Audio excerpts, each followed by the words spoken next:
Today I'm answering an SOS from my neighbor Christine, who has given up on her kitchen table because she considers it, well, beyond help. I'm going to have a look. Hey, good morning, Christine. Hey, Ron. Good to see you. Hey, Oliver. How you doing, buddy? So this is the table, This is it. Oh, wow. This is the table that gets all the use, right? You bet. Constantly, yeah. You know what I think happened here is I think the original finish on here was on the thin side. And what's happened with all the cleaning and just time and plates being dragged across this, that finish is just plain worn off. In fact, it's worn so much that even the color underneath the stain is gone in some places. So we're looking pretty much at bare wood right here. So what I want to do is kind of take this back to how it looked when it was new. That would be great. But the finish I'm going to put on here is going to be a lot tougher. It's going to hold up to the kind of use a kitchen table gets, all right? That's what we need. Now this job is one I prefer to do in my shop, so I'm taking the top of the table back with me.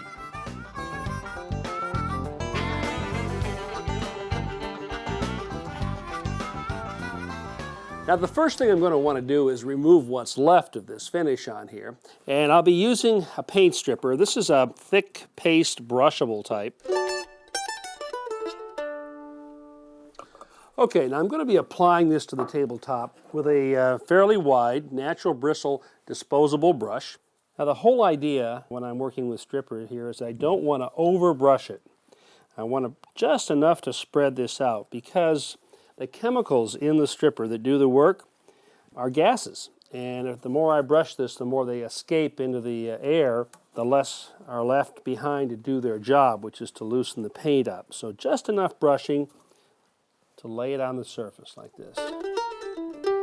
Now the whole idea with stripper is to let the chemical do the work.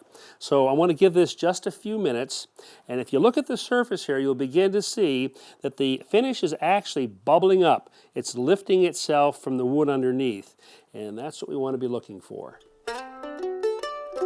Now to lift that old finish off the surface, I'm going to use a wide putty knife. I'm going to make one modification to this tool first though, and that is I want to round off the corners here so that they wouldn't dig into the surface. By holding the putty knife at a shallow angle and applying moderate pressure as I move across the surface, I can remove nearly all the old finish in one pass. A small box makes a good receptacle and gives me an easy way to clean my putty knife. I'm applying the stripper to smaller sections at a time to prevent it from drying out and allowing the finish to become hard again. Now I've opened the shop doors and have plenty of cross ventilation while I use these chemicals. Medium coarse steel wool does a good job of removing the old finish from the rounded table edge.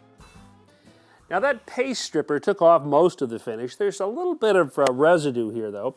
So I'm going to go over it a second time, only this time I'm going to be using a liquid stripper. I apply the liquid stripper liberally with a brush. It flows into the wood grain, loosening the old finish there, and softens anything left behind by the paste. Medium fine steel wool helps dislodge any stubborn remnants and lift them from the surface. To prevent scratches, it's important to make long, straight passes in the direction of the wood grain. Well, I'd say all of that finish is off, but I am going to go one more step here. I don't always do this, but most of the time I like to. These strippers have waxes in them, and this last step is a wash with lacquer thinner. And the idea here is to wash off any of that wax that's been left behind. Again, I brush on the lacquer thinner, then use fine steel wool for this final cleaning.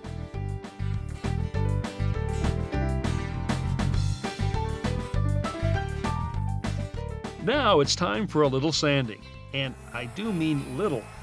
This tabletop is oak veneer, probably only a 1/16 of an inch thick or less.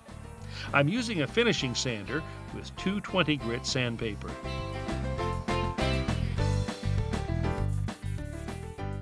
Well, the table is stripped, sanded, and clean. Now it's time to put some color back or stain it. Now remember, I'm only doing the top of this table, so I've got to get this color to be a pretty close match to the base. What I've done is taken a couple of colors here, special walnut and Ipswich pine, and I've put samples of each on this board right here. Well, let's see how this looks. I'd say the special walnut right here is a little bit dark, and the Ipswich pine might be just a shade light. But I bet if I intermix these two, I can get pretty close. The special walnut will be my base color. To lighten it just a bit, I'm using a baby syringe to add a small amount of the pine stain.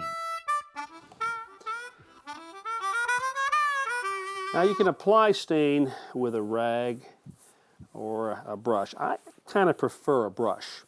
I like to put it on fairly wet and then wipe it off with a cloth or a paper towel.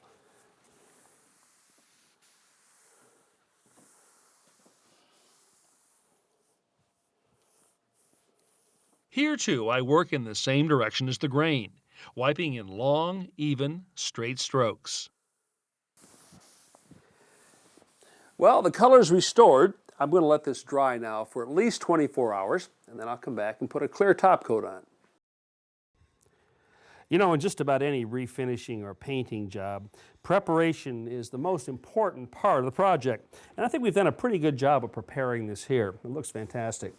Now, I'm about ready to start putting on the clear top coating. This is a polyurethane, and you notice that I'm stirring it here. You may wonder, well, why is he stirring it? It's a clear material. Well, this is actually a semi-gloss polyurethane, and the reason I'm stirring it is that the flattening agent can settle to the bottom of the can. So what I'm going to do is pick it up and redistribute it throughout the liquid here. I give the table a final dusting to remove anything that might have settled onto the surface.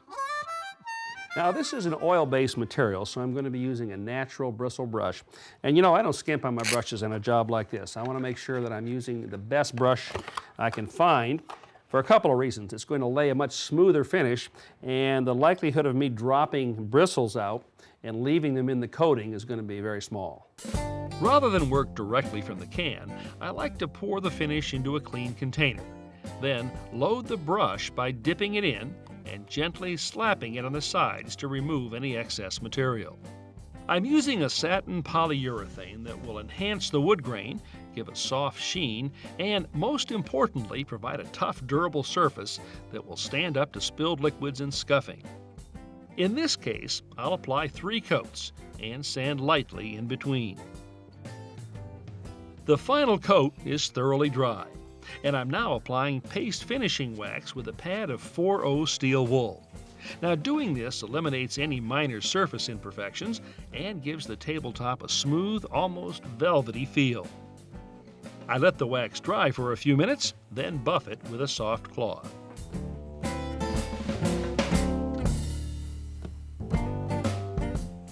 Well, it's time to put this piece of furniture back into service.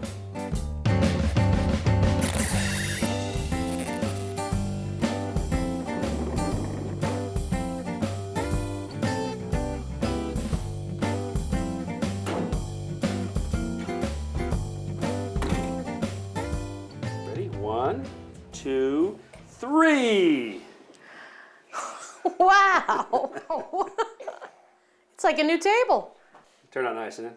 It's gorgeous. You know, it actually is in a way better than a new table because the finish that I put on here is really tough. It has to be. Okay, nobody can eat on this. No. I want to show you something, okay? I've got 3 coats of polyurethane on here. It'll take just about anything. And so to demonstrate, watch this. Watch, Oliver. You see how that water beads completely up on the surface? So any kind of spill like that, you just take a cloth Watch. and wipe it up. I put a coat of wax on here, maybe like twice a year. I'll give you some. You know, put a little more wax on it. Okay. And that's really all you're going to have to do to care for this. It's really, so use it. What I'm saying is it looks nice, it's pretty, but use it.